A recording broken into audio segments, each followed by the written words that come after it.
Are you looking for a better way to play player props or daily fantasy sports? Well, look no further than Prize Picks. Prize Picks is the leading over-under daily fantasy game. Why? Because it's so easy to use and win. You can make your picks in under 30 seconds and win up to 10 times your money in one day. Right now, we have a special offer for our viewers and listeners of the Ain't Hard to Tell podcast. All you got to do is sign up now and use the promo code BACKPACK. Prize Picks will match your first deposit up to $100. That's right. They'll match your first deposit up to $100. So, join the over 150,000 others who found a better way to play and download the Prize Picks app today.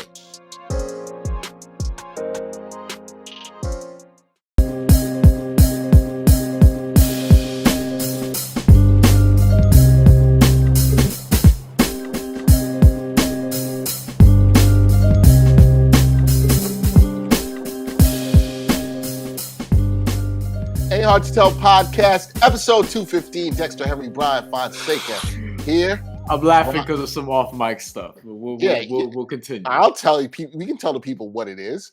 You know, I told Brian was a little disappointed because he looked at his phone and realized the Heat were losing, and I said, "Because y'all ain't that nice." I got money on this game. I got money on this game. Yeah, you gonna bet on your people. I understand that. I understand you got to bet on your people. I understand that completely. I get it. You're gonna bet on your people. It's all good. But we got a good episode for everybody that's listening this week. Look, if you've been paying attention to baseball, what's been going on, you've seen, well, baseball is not going to start on time this year. Yep. To talk to us about the MLB, there's a lot of people we can talk to. We will probably talk to a bunch of people about this. But we had to bring back somebody who has not been with us on the podcast in quite some time. The last time I saw this man, it was in studio, so you know that was a while ago. Yeah. He is the founder of the Pitcher List, and that is Nick. See, I almost messed it up, Nick. I was about to mess it up for a second. I was about to say it, and it was wrong. I used to say his name all the time. It's Nick Pollack. Yeah. I was going to say his name, you know, like they talked about a group of people in season 2 of The Wire, and I didn't want to do that. So I had to make sure I had it right. Nick, how are you, man? And Nick, I'm all right. Maybe that was yes, I have, of course. Got an of course. All right. It's The Wire. It's The Wire. What is happening? It's great to see you guys. Honestly. Yes, man. It's good to see you as well, too, man. Yeah, it's great. Really, really great to see you. Baseball is what you do. Is what you talk about a ton. But right now, baseball, you know, they're in a lockout. The players have been locked out. We don't have baseball. You were shaking your head, Nick. Can we get your emotional state around baseball being locked out right now? This is the worst. This is it's the worst. I mean, look, I feel very lucky to be to have this whole thing surrounding like this thing I care about so much, that is baseball. It's this wonderful thing. It exists for as long as I've been around, and way longer than that. And it's just so frustrating that, you know, I've built everything that I do around the sport, and that the ones that actually get to decide if there is baseball or not don't want there to be baseball. The owners of baseball are literally saying, you know what? We make more money if we don't have baseball played for about the first 25 games of the year, because we still get all of our TV money. We don't get as much revenue inside of stadiums, and we don't have to play players as much. So if we could just not let there be a baseball season for like the first 3 weeks or so, we'll make more money. So let's do that. And these are billionaires who are saving, you know, pennies to the hundreds of dollars for this. And they, not to mention, if they lose pennies to $100, who cares? They have $1 billion. It's unbelievably frustrating. It's maddening, and it's really hard not to be in a bad state about it. So it sucks. It sucks a lot. Yeah, it's not good for anybody. Baseball fans are pissed here. I think there's a lot of people who maybe aren't super into baseball, but they kind of follow baseball, and they're kind of like, all right, what's going on here?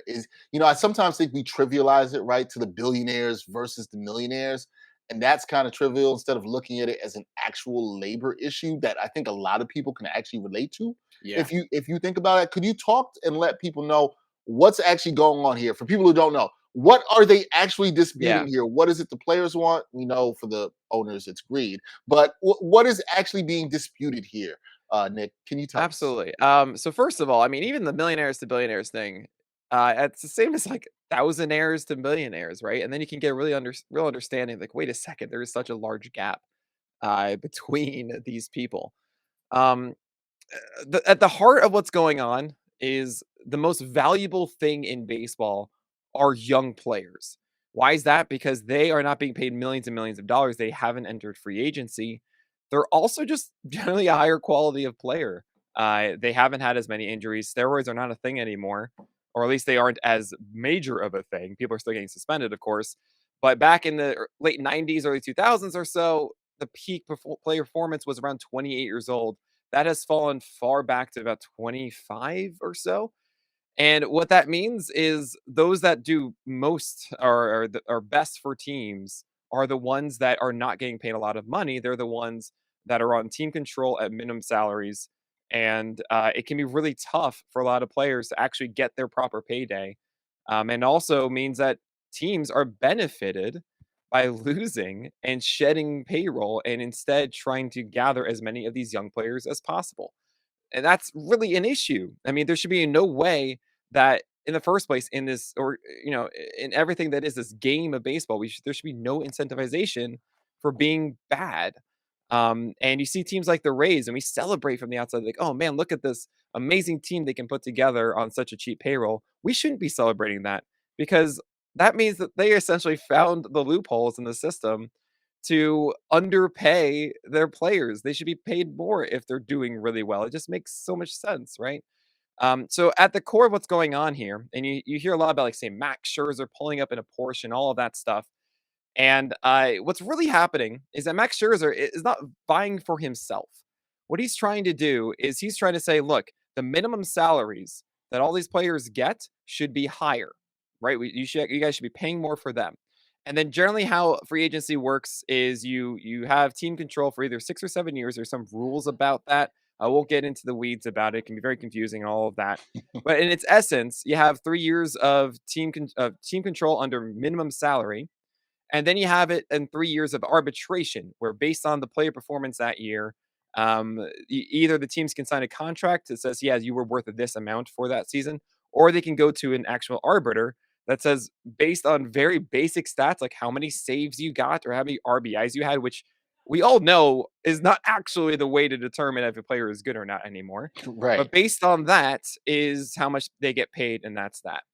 And you have situations like Jacob DeGrom, where if a guy comes up at 27, 28, because he's been in the minors for so long, he's under team control for 6, 7 years. So when he would get his payday would actually be like 34, 35, and no one wants to pay for that.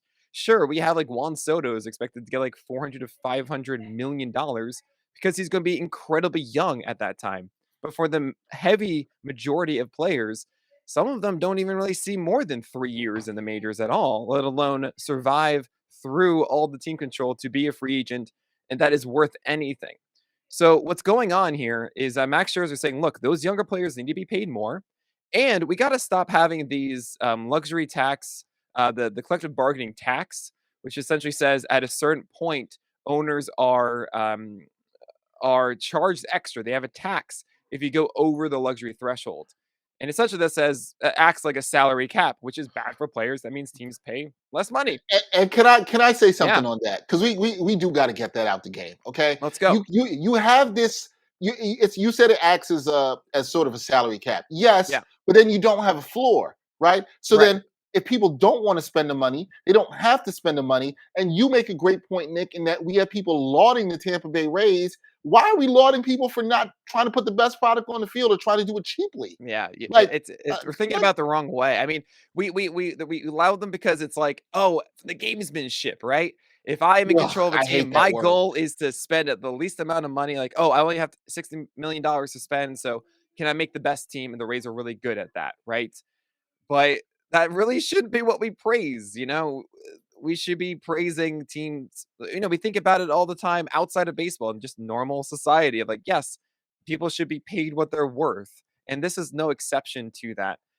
There are also little things like a lot of teams just not signing anybody. And I agree, there should be a salary floor in many, many ways. It just makes way too much sense. These teams are making tons and tons of money. Like, yes, make them spend it toward the players. That's obviously what they want. I don't think we're going to see something like that, but at the very least, there are certain things like the qualifying offer. If you're not familiar with that, essentially the average of all free agency contracts, they say that is a number. So that's like $18 million. Any team that has a player that's going to free agency finally after team control says they can offer him that qualifying offer.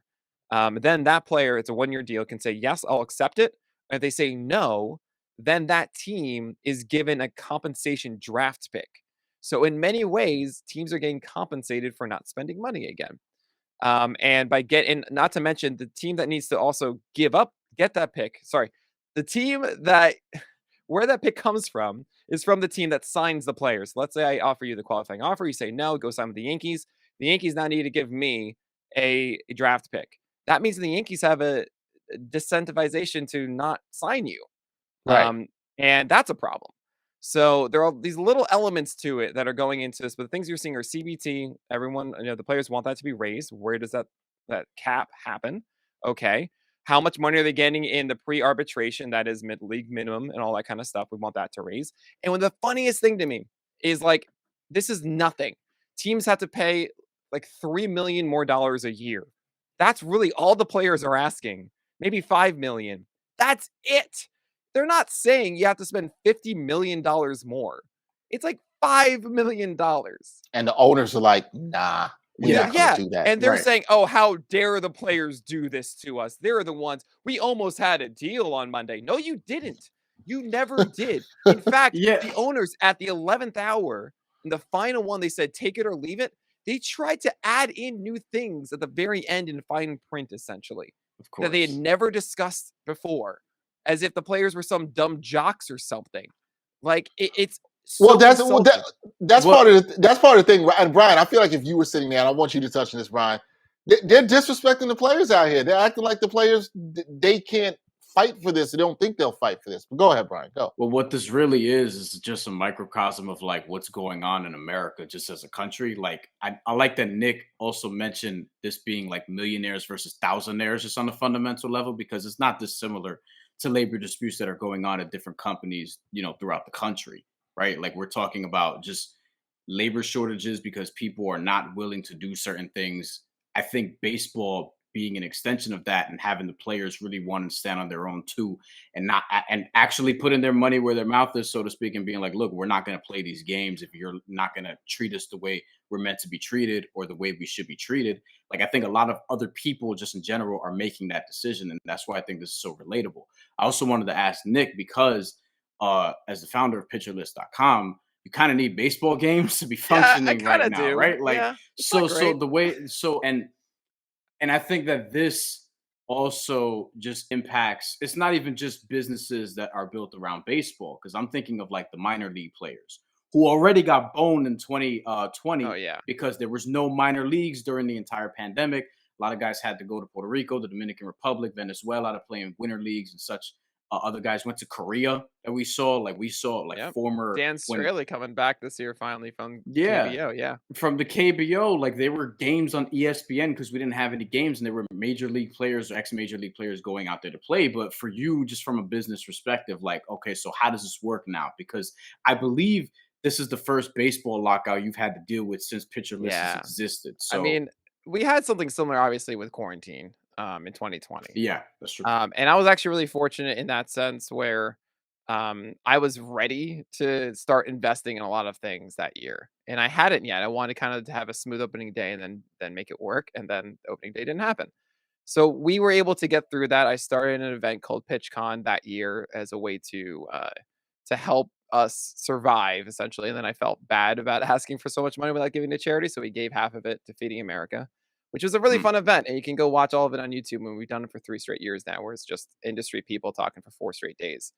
But stuff like that we can do. Now it's a little weird because I made a really cool website to pat myself on the back. It is really amazing. And I love it. And I can't wait when there's normal baseball for it to really thrive and be everything that everybody wants.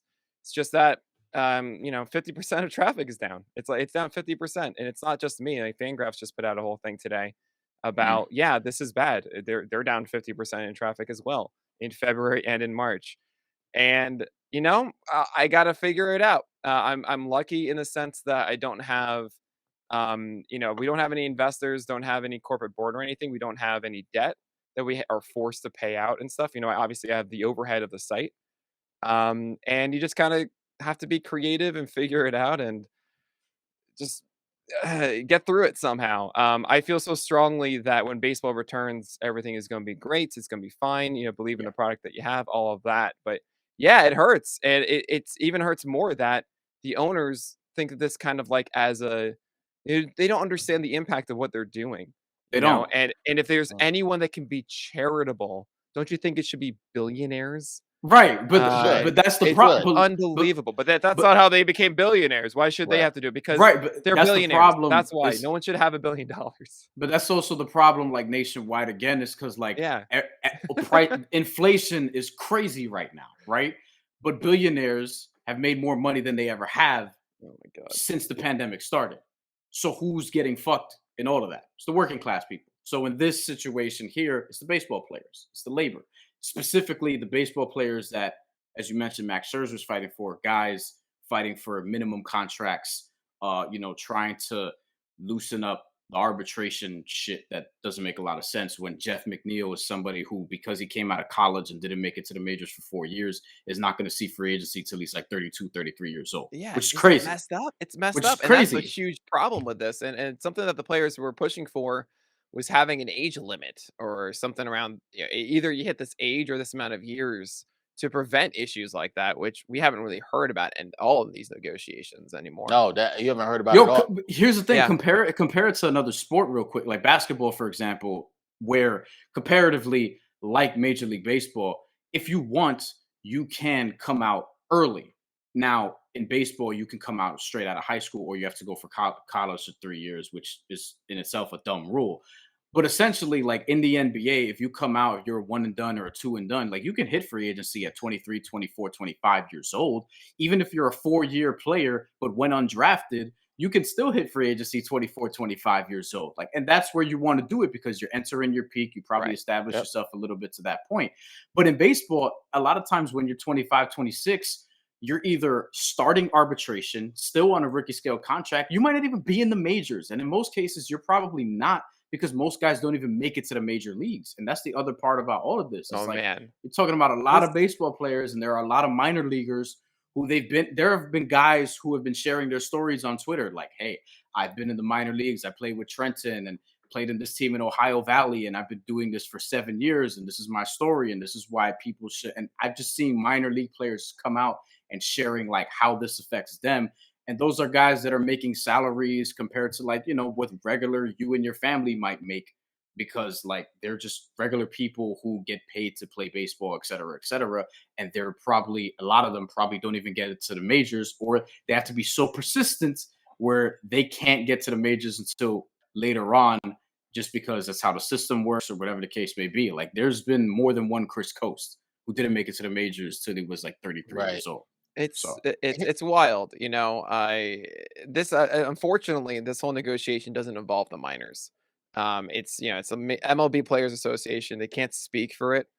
I yeah, mean, I've shared my feelings so many times. I think everybody obviously agrees, like, hey, you are trying like I hate in any way mentioning humans as an investment or anything like that, but same. that's effectively like, why don't you want these players to be as great as they can be? If you're trying to build a winning ball club or so, you want to say, cool, let's give you all the tools possible to be that. And that would mean that instead of getting, a secondary job as an Uber driver, to actually be at the athletics facility and improving. And it's such an easy thing again for organizations to just throw 5 million.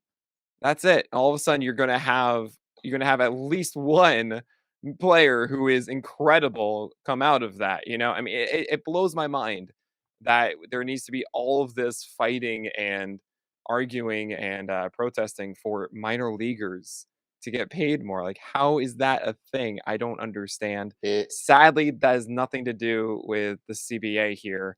It is nope. something we're going to be talking about after this, Yep. but right now it can't be addressed inside of it. And since we were talking about Nick, about the fact of you operating your startup pitcher list, amid this MLB lockout, I have a very important question. If you saw Rob Manfred out in these streets, what would you say to him? What would you have to say to Rob Manfred, who's messing up your money and the money of other people? What would you Nah, have to say? What would you have to say to that man? this is the funniest thing to me. I'm sorry. I think a lot of people give Manfred too much credit because at the end of the day, he's just a puppet for the owners. Yeah. It's not Manfred making these decisions. It's Manfred who is hired by the owners to represent MLB. I mean, honestly, I imagine in his heart somewhere, Manfred doesn't like the thing that he's doing, but this is what he does. This is his job. This is what he's supposed to do, And like it's not this evil man that is just doing this. I wouldn't have anything to say to Manfred. I would just be, you know, I would just say, man, this sucks. you know and it's I hope not a I, hunk of metal. And like, here's the thing too, like the hunk of metal quote, I don't know if you guys know what I'm Yeah. talking about, yeah, is essentially yeah. the Astros were not penalized at all, really, when it came to cheating for the 2017 World Series. And the reason, I believe, the reason for that is because all the owners knew that their teams were doing stuff too. Mm-hmm. Yes. and That's and what I if he said. if he came out and said something more, he needed to downplay this so that essentially, all the owners felt okay. And then, like, the Astros owner was like, hey, like, all of us do this. Like, you can't possibly do this, right? And Manfred's like, all right, cool. I represent all of us. I'll make sure this is taken care of. I'll call it like a hunk of metal or something. Like, that's what happened. He just took the pressure off them. So I want to ask you this too, right? Because you said that, look, the owners are looking at this like, hey, we could ride this out for a little bit. We could miss a couple weeks of the season. We'll still make money, No, they'll make but more money. make They'll more make money. more money. Right. You talked about the TV deals and all this stuff. Do you think the players, Nick, are really down for this? Are they really in this for the long fight? Do you think they're Yes. in this to say, look, we're going to fight on this. We're not No, letting up on this. that's We're not any and chumps here in the it is negotiating room. the most conflicting thing because I so heavily believe in what the players are standing for. The sad part is that it means I get affected by it. And the more that the players hold out, the worse I do. But that's a selfish thought, though. I mean, what the players are doing is the right thing. And Right. I stand with what they're doing. And as long as they need to do to get what they need, then go and do it. It just sucks. And I'm proud of them for this. We've made fun of Tony Clark so much over the years for the bad CBAs that they've had before and how much he just rolled over for the owners. I will say this, he went around in the previous one and asked people what they wanted, and it was less of money stuff, but it was more of amenities and more of like more off days, just better clubhouses, that kind of stuff, not, hey, our salaries are too low kind of thing. So the owner's like, yeah, sure, all right, fine, we'll do all of that. But yeah, it's not fun going through this at the moment. I stand with the players. They're in for the long haul though, and I gotta say what they're asking is so unbelievably fair that once the owners are like 3 weeks in, they'll be like, "All right, we'll give you some of this," and that's that. They'll be done. If So, we're if we're yeah. if we're making predictions, Nick, May just 1st. May 1st. Okay, because that Dex, I've heard similar. Like Uh-huh. I've sort of heard like that, they can lose April and like both sides would be okay with that. I think the owners would be okay with never playing baseball You again at know, this rate, no, at this okay. point. But No, they want to make but some money. They make a lot of yeah, money. They want their Yeah. TV deals. They want their you know, 14-team playoffs. April 28th, to give you an exact date, is what I would say. So 4 weeks of the season lost. So you the think we 14 team will see playoff, baseball then? man. We'll get to hold that on that, Brian. We'll get to that in 1 Man. second.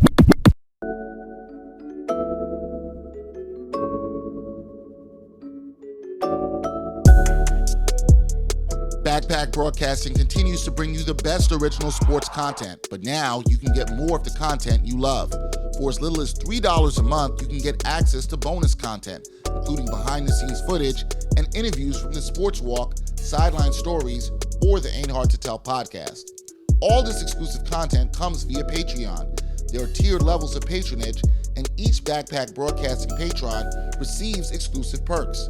Your support helps Backpack Broadcasting create more of the original content that you love. Visit Backpack Broadcasting's Patreon page and become a patron today.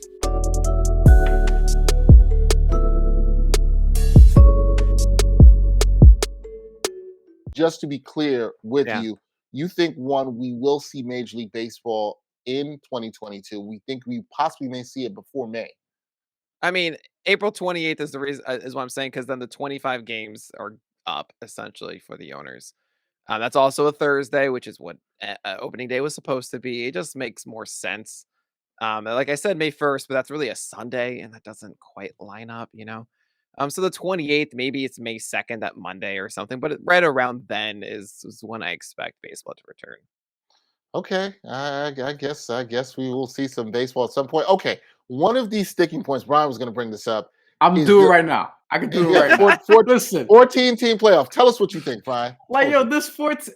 Here's the thing. I do think, Nick, we may have talked about the playoffs before, but I do think that there's a world where you could convince me 12 is good because there's 30 in a league, but it would kind of have to be like in a way that football was, where it's 3 versus 6, 4 versus 5, and then 1 and 2 get the bye. But I wouldn't want it to be all these single games. And I guess that's really my issue here, right? So if and when we do see baseball again, how do you feel about this 14-team playoff? Because I think that the way to do it in a way that's true to regular season baseball would be to have series. I don't know how you would say that, right? Multiple series. As opposed to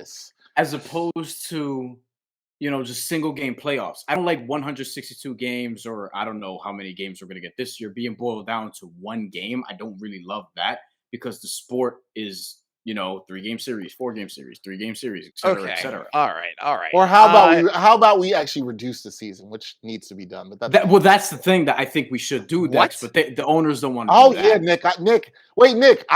Just to 140. Don't you dare take away my game. Oh, no, okay. But Nick, you get more playoff games. Yeah. Okay. Let's see it. Wait. Okay. Yes. Let's go back. Okay. First of all, clear out, Dex. Clear out. The Blue Jays last year were a 91-win team, did not make the playoffs because they were out by one game. And you're telling me 162 is too many? We needed more to get that separation. I think that is the best showcase that baseball needs that many games to get the proper separation over time. Now, I'm going to say this about the playoffs. Do you guys remember 2020 and what they did then? Do you remember 16 teams, right? 16 teams. And guess what? Marlins made the playoffs. Marlins made the playoffs. They were a winning ball club, and they had a fantastic series against the Cubs. It was awesome. I had a great time. That was a really wonderful October. And guess what? The two teams in the end were the Rays, the best team in the AL, against the Dodgers, the best team in the NL, and the Dodgers won, and it felt like a normal result as we all expected. This is how I feel about the playoffs. It is super fun, and if you are a winning ball club, I think you belong in the playoffs. That's actually the playoff system that I would do. I would say if you are above 500, not at 500, if you make it above 500 through this 162-game grind, you belong in the playoffs. Now, what we can do is then award exactly what you're saying. Those that win the division or have higher records benefits. Ways of doing that are buys. You can make it so that you do a 3-game series where the winning squad needs to get 1 versus the lower record needs to win 2. Whatever you want it to be, there are ways to even it out. But having more playoff games are innately not bad. It's just about how you structure it. And you're complaining also about the 1-game playoff and you're out. Well, then have a better regular season.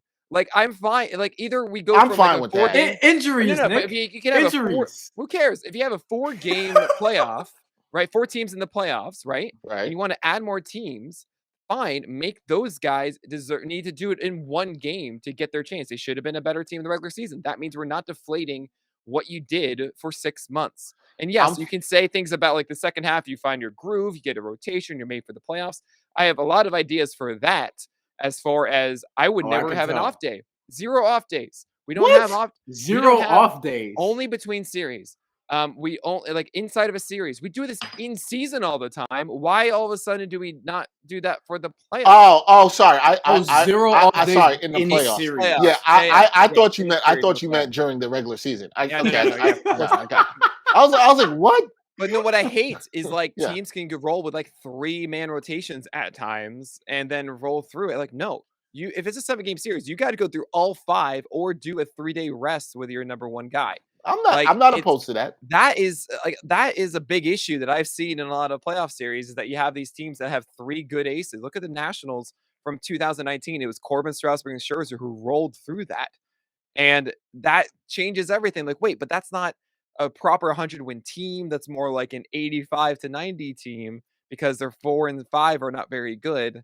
And I want that represented. There are ways to figure this out. Innately, having a 14-team playoff isn't the problem. If anything, I love that. I love that there are more teams in. That means more teams are going to be competitive. That means at the trade deadline, instead of everybody selling and for like the 4 people that are trying to go against each other and then Dodgers always win and get everything, we're going to actually have a lot of teams that want to be in it and going to have a lot more dealings. You're going to have a lot more teams that feel like, oh no, we're just one big signing away.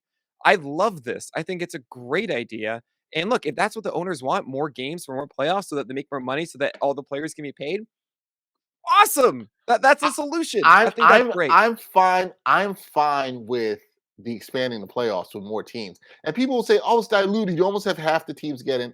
Great. Basketball does it. You guys do okay. Yeah, and they're doing fine. Basketball actually has 2/3 of the league now because of the play-in. Right. So like with the it's a 20. Well, Yeah, it's not 20 and it's 16 in, but there's 20 people, 20 teams actually complete in some sort of playoff thing, if you want to call it that. 20 teams They're not playing for actually in. So 7 plays 10, 8 plays 9 or something? No, it should be that way. So here, 7 hold on, plays let's break it down. 8. 7 plays 8, and the winner gets the 7th seed, and then the loser of that game plays Plays the winner of 9 or 10, and then they get the 8th See, seed. you can be creative. This is what I'm talking about. You can do exactly that for this, right? Like it's fine. You're not making it worse for those that have a better regular season. This is the only like thing I was that's going exactly what it should be. The only thing I was going to say is I'm with Nick on pretty much all of that. My thing is, except I really think I think baseball's too fucking long. Like we need to, Dude. we need to Okay. like This is what here's you the need to thing. do, Dex. Yeah, go ahead. We need to cut some of the games down. You want to get you know what I love? I love second half of the season. I love August on, late July on. I love it. I don't care about a lot of shit going away, which actually is funny. This year, I might like that it starts in May. I kind of like that. I kind of like that. I kind of like that. I don't like it for you. All of our stuff. Yeah, hold on. I don't like it for you. I'm saying I don't like it for you. We know that you're suffering. But here's my one concern with the 4. This is in all seriousness, my one concern with the 14 playoff is like, okay, is this gonna make the playoffs longer? Are we playing games in fucking November now? In the cold, No. What are we doing here? What are we doing? Okay. So as I was talking about, if you have no off days inside of a series, you also can compress it. You can also make it with 14 teams. You can do 1-game playoffs. You can do 3-game series. Whatever you want to do, you can do that really effectively. We've had games in November for like a decade now. Like that's not a new thing, and that's fine. Now I'm gonna say this: if you're thinking like it's too long, is it too long of a season? Are the games too long individually for you? I think it's too long of a season. I'd like to see it. What's wrong with that? What's wrong with more of a good thing? Here's the thing, and especially for what you do at Pitcher List, because I'm very intrigued to know this. Right? Let's say we shorten the season to, let's say we take 12 games off. Okay. Yeah. Okay. Not 150 games, 12 games. It's only 12, Nick. That gets 12. Only 12 games. That's more rest during the regular season. That's going to help pitcher list. Going to help you. No. It's not going to help pitcher performance. No. But what the ones that hurt then are the number 5 starters, and the number 5 starters are my favorite thing about the game. Because those are the guys that are coming up. They're getting their first chances, the ones that you don't really expect anything from. But all of a sudden, this wonderful guy is just destroying it. Luis Gil for the Yankees has a wonderful stretch of 4 games. And that's what everybody is talking about all of a sudden. Nestor Cortez doing the same thing, right? Those are the number 5 starters. The more that you spread it out like this, now you're getting 4 starters per team. You're making it more top heavy in this way. You're not getting the beauty of the game. And to me, the best part of the game, the beauty of the game, is that you have one task as a pitcher, one thing you have to do. You have this imaginary box, and you have to throw a ball into it. And every single one of these guys has a different way of doing it, with a different approach, different fastball that moves this way, a slider that goes that way, and waits. And the more that we see variety of this, who are talented, who have a lot of ability, rarely are actually like they're just bad pitchers out there. Trust me, I've sat through games where I'm just like, oh God, I do not want to watch a single second of this.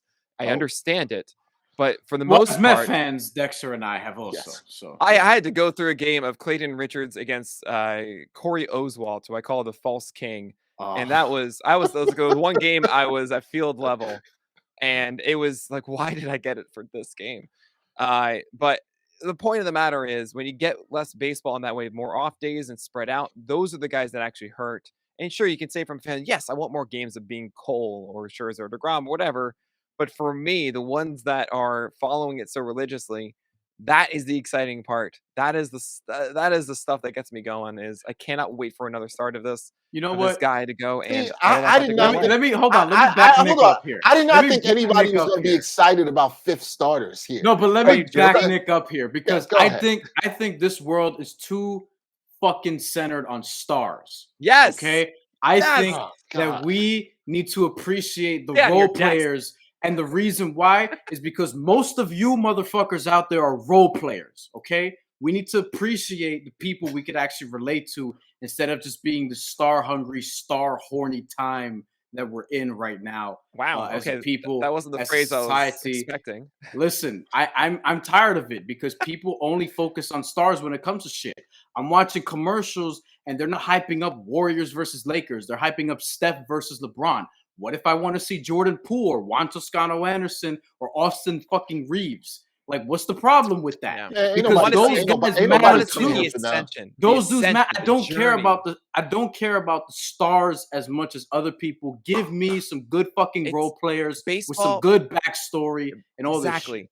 Baseball is all about the storylines, man. Yes. It's about the guy, D. Gordon hitting that home run, like it's all this stuff that's just the Patrick Wisdom being good last year. Do you even know who that is? You probably don't, but if you're a Cubs I fan, do. you absolutely do. It's crazy stuff like that.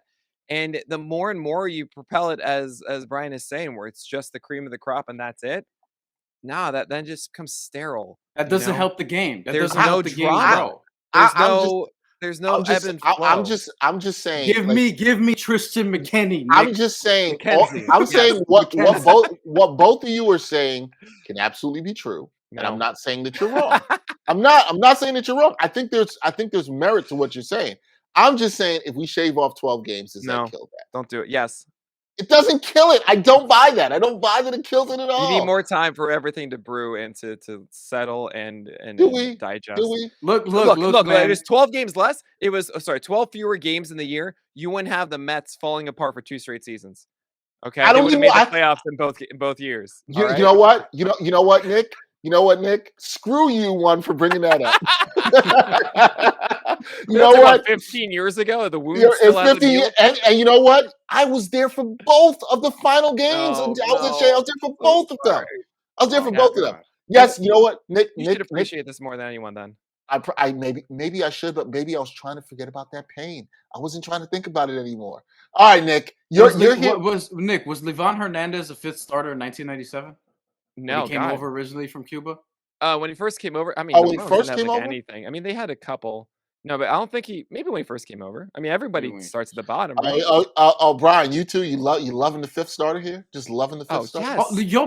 But you need shit in a rotation now. You have 6 in some instances. So Oh, yeah, yes, that's like the definitely- Mariners. And Listen, Angels, every time I stress out about the Mets offseason, part of that is who the fuck is going to be the fifth starter because they never nail it, and that's part of the Yeah. problem. Yeah. They But see, never hold get it on. right. Hold on. You're right. Fun. They never get it right. And that's probably why I don't care about the fifth starter. Because No, they no, no. always It's only mess 'cause it up of the Mets. anyway. No, because you Only- could find a good one. They just haven't Yeah. done it yet. And Yeah, usually, I mean, and maybe it's here's Tyler the thing. McGill. And here's the thing for me, Yeah, he was. Yeah, he was solid. Yeah, I like when David Peterson for a stretch. David Peterson for a stretch was I too. like for a stretch. Yeah. For a stretch. It is a meaning- stretch. We got to yes. see more. But here's the thing. Here's the thing. The fifth starter usually is generally exciting when it's either a veteran who's still trying to prove that they still have it, or a young guy that you're excited about who has to start at 5 because, seniority, whatever the case may be. Like, that's exciting to me. So that stuff does matter. Yeah. I will have to say, it kind of just popped in my mind who my maybe most recent favorite Mets fifth starter was. It just really came to me. Come on, man. Bartolo Colon, man. Yeah. When Bartolo Colon was out there throwing, listen, man, I had to see some listen, you know what, Nick? I was tuning in for that Bartolo Colon. You were. I can't. Were hate you on there that. when Bartolo Colon effectively ended James Shields' career? I was not. I was watching. But I was watching. I was watching. One of the greatest calls in baseball history, Gary Cohen. I was watching. Okay, so you're down for the 14-team playoff. Would you wait, Nick? Could I propose to you? What if you had in the playoffs instead of single game playoffs? Would you prefer like 3-game series, then 5-game series, and then the World Series would be 7-game series? I mean, no, the ALCS and NLCS have to be 7. Okay, so what about 3, 7, and 7? It's currently okay. Right now, it's 5, 7, and 7. If I would honestly suggest that you can probably fit in a 3-game before the 5. So I would go 3, 5, 7. I wouldn't 7. mind that. Maybe even like one play-in and then 3, 5, 7, 7.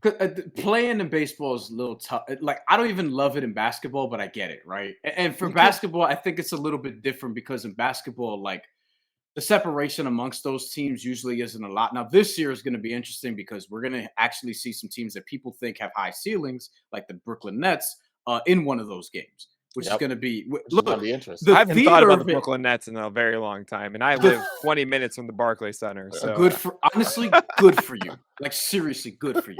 You're better off. As soon as Nick said that, I said Brian's going to love that comment. You're better off. But here's the thing, though, right? Like, I will say this though. When I have a 1-game playoff in baseball, when I have a 1-game playoff in basketball, as we saw last year, if you give me a 1-game, I'm all into that. Playoffs is a 1-game playoff, so I'm going to watch it. I'm all into it. So I didn't love as a Met fan our 1-game playoff in 2016, Jerry's Familia. You know what I mean? Oh man, like, I didn't love that one. But yeah, so I mean, those wildcard games are super exciting. By the way, they're really really fun to watch. Absolutely, and I think it's a really just amazing night overall baseball. We had some incredible ones like the Royals and the Athletics. You had Travis Ishikawa's home run as a Giant. I mean, there's so many amazing moments. Last year, games. the Red Sox. I mean, yeah, but no. The one thing I want to even suggest, you could do some crazy awesome ideas. You could have like a 4-team or 3-team round robin in like Omaha or something, like a neutral site. And like for 2 days or something like that. And you have these, like, some teams have to play a doubleheader that day or whatever it is. You can actually do some fun things for this to speed it along, you know? Yeah, but see, I like the round robin idea. I'm not gonna lie. I do like that. I like the idea, but we all have to acknowledge the truth here. Around baseball, it's a lot about tradition, and people just don't want to move things forward. I think you're trying to do that. I respect it. I love it. I'm here for it. But around baseball, a lot of people are like, nah, man, this is how it's got to be. I think you're being open-minded here, but Oh yeah, I don't expect a round robin to happen, but you can, and there are always solutions for these things. Look, we were against instant replay before it happened. Right. You know? Right. OBP being mentioned on a broadcast? What? Like it's crazy. It's funny to me how baseball is attached to being the most boomer of all sports in this way. And I guess it's what happens to be. But we'll say the last 10 years, the fact that CSW percentage is even mentioned is crazy to me. And like that is how the game works now, is that we're all welcoming now of, I hate the term analytics, but really just more information, right? And the barriers of that are coming down quickly. You have someone like Pitching Ninja being so huge with gifts now, right? Like that is modern technology infused in the game. You have everyone talking about spin rates and axis and all of that stuff. That's really important. And over time, every notion that we have about how the game is played changes. So I think it's another element of the game that can change is how we do our playoffs and how we play this. I don't see a reason why over time that can't come down to. No, I can't see it. Well, hopefully we get some baseball in 2022, Yes, in April. okay, in April. I'm sorry. I should have waited for the entire sentence. Yes, yes. I hope in April. And I just wonder, Sorry. I wonder will the owners come out of here looking bad? I wonder Matt, about all that. there's not a chance. There's not a chance, right? I know. This is There's the no thing I chance. meant Yes. to mention before. I'm sorry. In the past, the owners were so good at controlling the narrative, the public perception. And this is, I think, honestly, the first time the owners go, wait a second, we're not winning this one. Nope. It's crazy. I'm in my own bubble of people that are certainly aware, but every single time I see a comment of someone defending the owners, they just get dunked on all the time. instantly.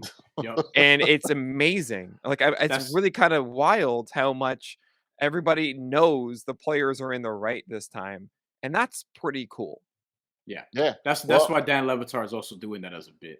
He's Yeah. big. But yeah, all I want to say is that I also hope that we get baseball soon, because I've actually gotten more into it over the last couple years. And it's because of Pitcherless. I know. Thank you so much. there we go.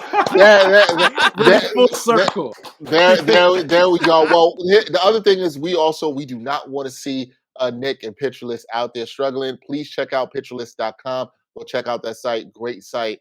Especially if you're into the fifth starters, which I am not. Oh I yeah, need to get, man. I need to get up on that. I'll I need talk to all day about them fifth starters. Starters, Aaron Ashby should be. relievers. He's the sixth right now.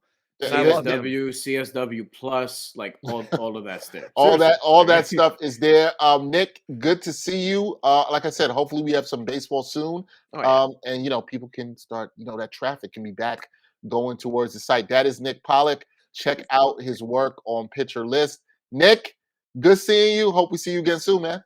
Oh yeah, absolutely. This was so much fun. Why did it take so long for us to do this again? I don't know, man. I don't know, man. We got to have you more time through the baseball season. I could start bitching about other things. Yeah, I think it's because you hate baseball so much, Dex. Come on, I man. don't. Oh, wait, hold on. You saw what Steve Cohen did this offseason. Dexter and I will be watching baseball. Oh, yeah. A lot of Come it on. this year. What specific we're going to have you thing back. are you talking about with Cohen? Because just spending a fuck ton of money to make the team you needed better. to be precise about that. He did good things. Like Starling Marte is a great get. Oh, Mark from a Cannon, baseball great. standpoint. Oh, I love Mark I love Scherzer. Starling Marte. I Yeah, love yeah, Starling you Marte. do. I Yeah, love you base really do. stealers, Nick. Remember, I love base stealers. Yeah, man. Nick, we'll have you back on during the season. I'm sure. Well, when it happens. Well, we'll have a lot to talk about. lastly, guys, congrats on 215. Thank you. It's not easy to do what you guys do for so long. So congrats to that. Very Thank you, touched to man. be here. Thank you so much for having me. Yes. Yeah, I miss you guys. And I wish more people recognize that, by the way. Yeah. Yeah. Appreciate you, Nick, man. Appreciate you. Thank you. One time for your mind, one time. One time for your mind, one time. One time for your mind. We got some interesting stuff this week. And interestingly, for Brian and I, we're going to be talking about violence. One where some shit's real serious. And one, no, actually, you know what? Let's scratch that because both of these things are serious. And I would tell you in one of mine, I might talk about some violence that I might do. And if you know me, I'm not the one who really condones the violence, but this might call for some violence. Look, and in terms of what Brian's talking about, sometimes you got to defend what's yours. Brian, what you got? Oh, okay. So as we talked about Ukraine and Russia a little bit last time we did our One Time for Your Mind. Yep. So this is not really an update necessarily. Like this isn't the show where you go to for that. Like you can go find in the Thick podcast, NPR, et cetera, that are really covering this stuff. But this is a sports show and a hip hop show.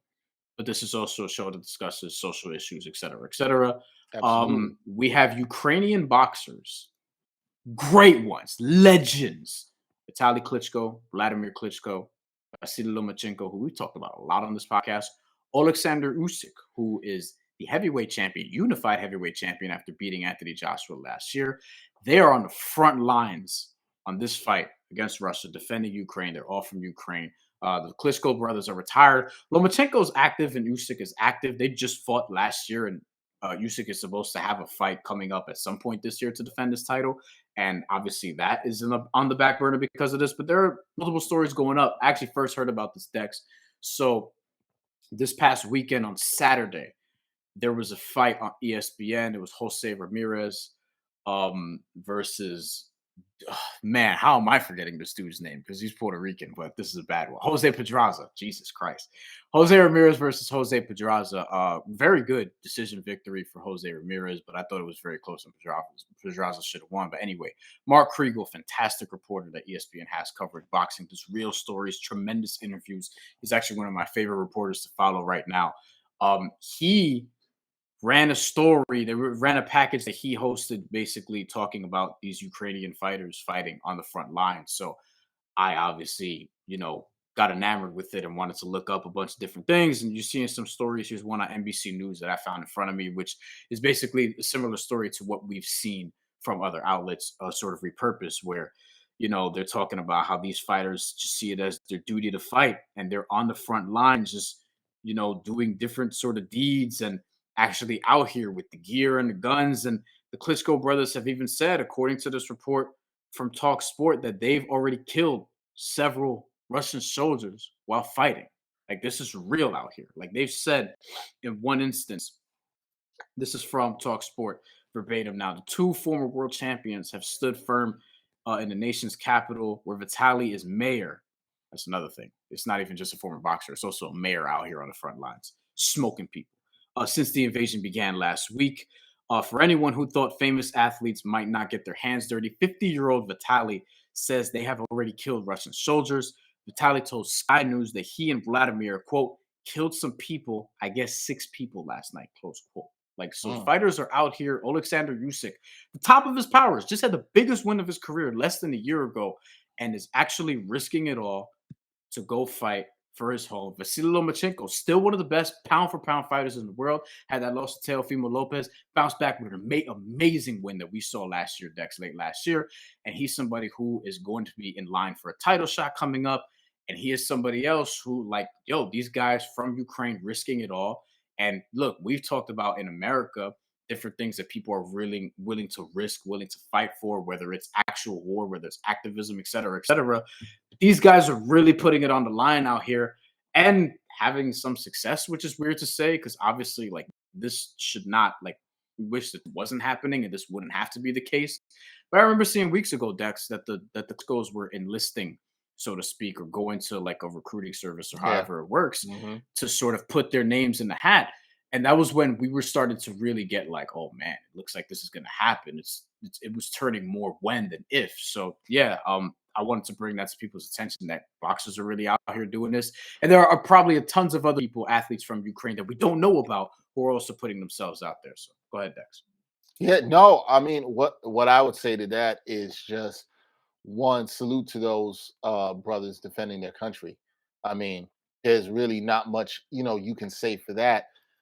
I think, excuse me, when you talk about guys who are at the top of their sport doing what they do to let's talk about when you say put it all on the line, they're putting their lives on the line. Some of these guys have families, they might have, wives, partners, kids that they're going out and putting this on. And this is what this means to them to defend their country. There's a lot of talk sometimes in this country about patriotism and, okay, I'm patriotic. I support support the flag that people have taken to extremes or support the army and all the patriotism behind it. But it's fair to question how many people would really be willing to do what they are doing.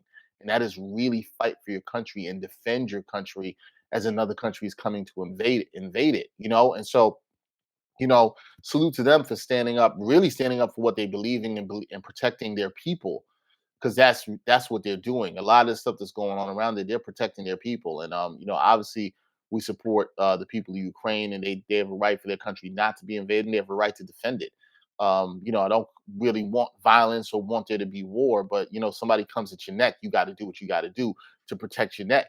And that's what they're doing, but they're really putting it out there. These are athletes that could think about their belts they have, their legacies, anything else. They probably have some of the money where they could probably run away and hide, and no, they're right there on the front line. So yeah, it's definitely worthy bringing this attention to the athletes that are in there. We hope that those brothers stay safe. And I like that to wrap this up, when Mark Kriegel mentioned the story when talking about it, he specifically honed in on something that my mind automatically went to, also just having these sensibilities, that it's not even just that these are athletes doing this, they're boxers specifically. Boxers are wired differently, right? It makes a lot of sense that they're out there because they're wired in that way. Like, oh, you're coming for my stuff, I can fight you for it, right? That's just how it is. So I think that there's a certain symbolism in that as well that's interesting to me. And yeah, like Dexter said, hopefully that this gets resolved very soon. We're seeing reports about there being talks from both sides. Don't know how that's really going. This shouldn't have even gotten to this point to begin with, but hopefully that we can have a peaceful resolution to this. And I will also mention we saw reports about Brittany Griner apparently being detained there. Now, I later read that she was detained. I don't know if it was weed or something along those lines. They're being Russia, not Ukraine. They're being Russia. Yes, Russia. She was being detained. In important correction. Thank you for that. Being detained 3 weeks ago, and we had just heard about it. So, like, this is getting to a point where it shouldn't get to. And the reason why she was out there, if people are curious, is because athletes, particularly in the WNBA, they have to go make their living elsewhere because they're not getting paid adequately in America typically, even with this new CBA. So Brittany Griner has been playing in Russia for many years, as have many other WNBA athletes, because women's basketball players do get paid well out there in some instances, especially compared to in the States. So, I don't know what's going to happen with that either. But, again, you hope that all of these situations could just play out peacefully. Now, we'll see. So for my one time for your mind, it kind of ties into a conversation I had a couple weeks ago with a friend. And I think this will be relatable to people who have kids, but also people who don't have kids. I don't think it really matters necessarily if you do. But me and this friend, we were talking about if you're ever in these situations where you see somebody put your hands on your kids, particularly another child putting their hands on your kids. And I had a situation recently where I was at the park with my daughter and I saw this child who seemed to be targeting some kids around the side that were black kids, and he was kicking them and punching them on the sneak, like doing some sneak stuff, Brian, like a little kick here. And I saw that, and I had to let the little man know that wasn't going to go down. And I also had to let his father know that wasn't going to be going down, because you don't know where these kids be getting this stuff from or where this is coming from. You can't be having it. Yeah. So my homegirl who was talking to me about this, who has 2 kids, she was telling me about some situations where she had to let some kids know some things about touching her young boys. So one thing parents know, anybody knows, you don't want somebody touching your kids. What you definitely don't want happening is another adult touching your kids, because that would be ridiculous. Except in Indiana, teacher slapped a kid. That's right. Teacher slapped a kid and was granted early retirement, Brian. Early retirement, right? And this happened in Indiana, and we got to be clear for y'all on the details, because I saw this. Somebody sent it to me, and I was like, man, this is crazy. This is crazy. All right. It's in Elkhart, Indiana, folks. A now retired Indiana high school teacher was arrested last week. This was on Thursday, after a video showed him hitting a student during a confrontation over, get this, Brian, wearing a hooded sweatshirt on school grounds, according to officials. That's what caused it. Because I know people might jump to conclusions watching this or listening to this, saying like, "Oh, well, did the kid do something?" Because there's some people out there, the kid deserved to get hit. No, kid deserves to get hit. Security footage was obtained by CNN. There was an incident that occurred on February 25th at Jimtown High School in Elkhart, Indiana. In the video, you see the teacher, Michael Hosinski, 61-year-old man. Okay, 61-year-old man. See him jogging down the hallway, appearing to chase a student, grabs the student by the backpack. Hosinski pointed his finger at the student and then hits the student in the face. Now, the student was next to a wall, and his head hit the wall. The student then held his head with one of his hands. Hosinski grabbed the student by the arm, tried to pull the student down the hallway, and the student just kind of collapses and falls to the ground. And at that point, another adult appears, probably another faculty member in the video, and Hosinski walks away from the student. Okay, that all sounds bad. I watched the video. You can watch this video. It looks bad. A grown-ass man, 61 years old, smacked another student. His head hits the wall. That is obviously awful, right? Here's the thing, guys. 40 years in the game, Hosinski teaching. Was named Teacher of the Year for the school in 2020. Planned to retire this June, right? According to school board meeting minutes from January. But less than 2 hours, and this is where I got to bring Brian back on in here. Less than 2 hours after the incident occurred, he goes to the school board and says, "Yo, I'm out. Can you let me retire now?" B, you know why this happened? Because he knew he was wrong. Yeah. He knew he shouldn't have put his hands on the kid, and he probably knew they got on video. And I gotta think the school probably looked at the surveillance. I'm assuming the kid probably said this is what happened. They checked the video. They saw that it happened, and here's what happened. But the school gave him early retirement. Like this is this is the thing for me as a parent that annoys me, and I want to be very clear about this, especially when your kids are in school. You're trusting that other adults around in that space are going to do the right thing. They're going to do the right thing to protect the kids. And obviously, the school saw the video. They knew he was wrong too. And y'all said, "Yeah, we're going to give him early retirement." How was your first thing for you not to call the cops? How? You know the evidence is out there. You know there's a video. How was the first thing not to call the cops on this man for hitting this kid? Nah, I don't want to hear anything from anybody. Oh, give him a pass. He's 61. Nah, he knew better. He laid the kid out. Does it say in the story? What did the parents do? That's one of the parts we are going to get to, Brian.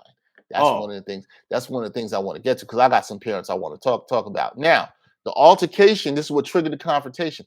Altercation began after Hasinski, the student, confronted the student about wearing a hooded sweatshirt to class. Also, I would like to note that the dress code rule there about the hooded sweatshirt is stupid. We can just say that. It's absolutely stupid. Yes. And this is all according to Byron Sanders, who's the school superintendent, said this in a news release. Hoods are not allowed in school except on special days. Like, whatever. According to the school handbook, okay? From there, a verbal exchange ensued. But since he slapped the student in the face, the student's head hit the wall. I looked up Byron Sanders' LinkedIn photo. Not what I was expecting from a Byron Sanders. Oh, it's White Byron. White Byron. Yep. You don't get that all the time. Hey dog, look. Okay. Not what I expected either. But again, said Byron Sanders. I'm like in Elkhart, Indiana. Yeah. So, and this is all the statements released that I'm reading right now. This is the school admitting the student's head hit the wall, caused visible injuries. This is according to Sanders. Medical staff treated the student immediately, and administrators contacted the Elkhart County Sheriff's Office and Indiana Department of Child Services, according to Sanders' release. Now, we don't know if that's true. They're now saying they did the right thing and they called the cops and blah, blah, blah, and all this other stuff. But my thing is, okay, he did that and y'all still granted him early retirement? Why? Why would you not let the investigation process go through? Now he's been arrested because people are obviously been mad, and there's some parents that have been mad. But I would also like to be clear. I also read some stuff where there were some parents, and I watched the package where there were parents defending him, saying, "Oh, we don't know what happened. Oh, the kid must have done something." No kid did anything for a 61-year-old man to deserve to smack him in the face and have his head hit the wall. Like, what? Here's the thing. I'm going to be clear about this. Brian, you know I'm not here for the violence. But let somebody do that to my daughter.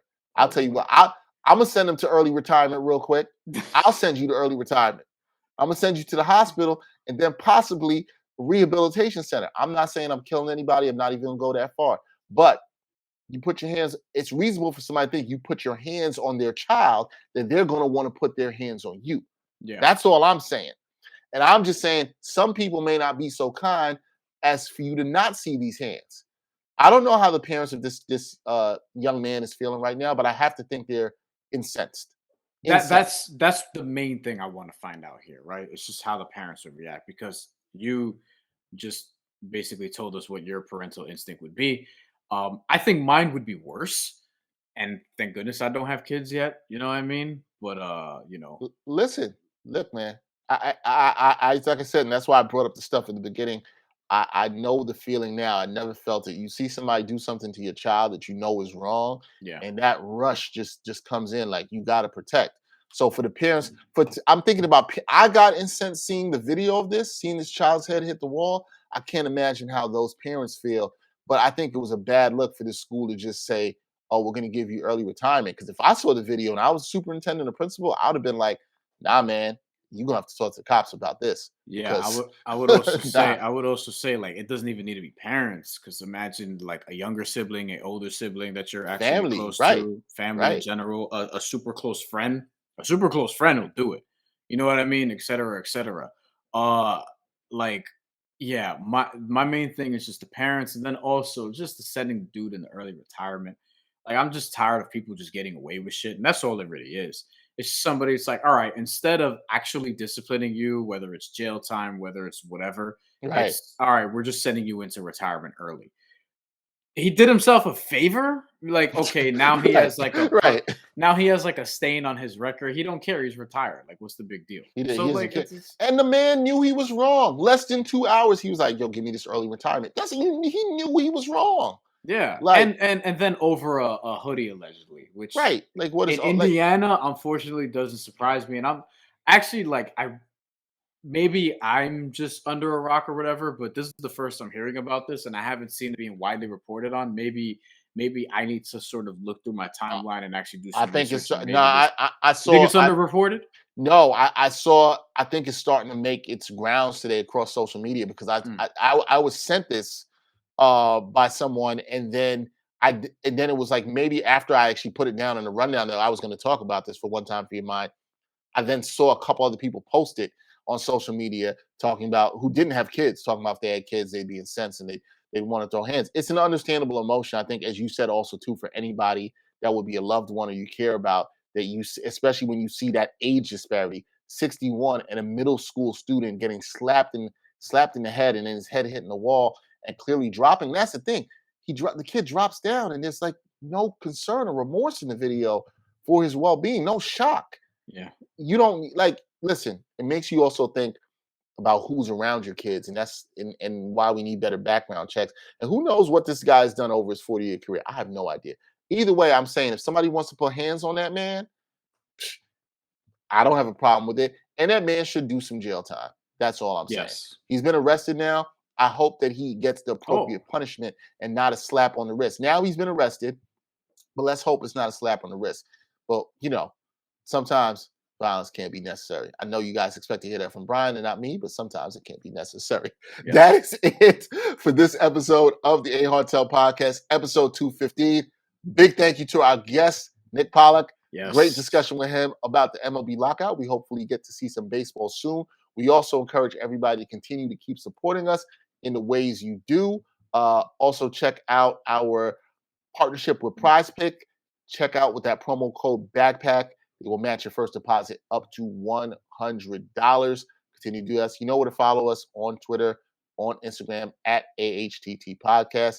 Keep hitting us up with that support via Patreon, which we appreciate so much. For Bryan Fonseca, I'm Dexter Sure. Henry. Until next time, y'all. Peace. Yo, don't be hitting them kids, man. Don't do that. Don't do that.